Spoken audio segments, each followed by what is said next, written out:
यो 5वटा लाइन आमाको लागि। नम्बर 1, दुनियाँको सबैभन्दा ठुलो सम्पत्ति आमा हो। दुनियाँको धनाढ्य व्यक्ति त्यो हो जसको साथमा आमा छिन्।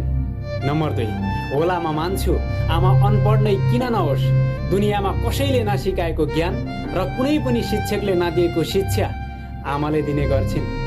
नम्बर 3, आमाले सबैको ठाउँ लिन सक्छिन्। बाबा, दाई, भाइ, दिदी, बहिनी, होल फ्यामिलीकै ठाउँ लिन सक्छिन्, तर आमाको ठाउँ कसैले लिन सक्दैन। नम्बर 4, जब हामीलाई बोल्न आउँथेन तब पनि आमाले बुझ्थिन् यसले के भन्न चाहेको छ भनेर। हाम्रो इसाराबाटै आमाले बुझ्न सक्थिन्।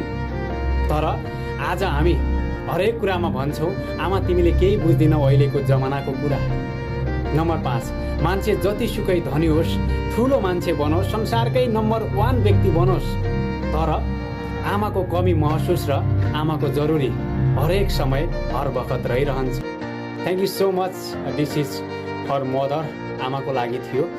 अहिले यति बेला मैले पनि आमालाई सम्झिरहेको छु। I miss you always. Miss सबैले सम्झिन्छ।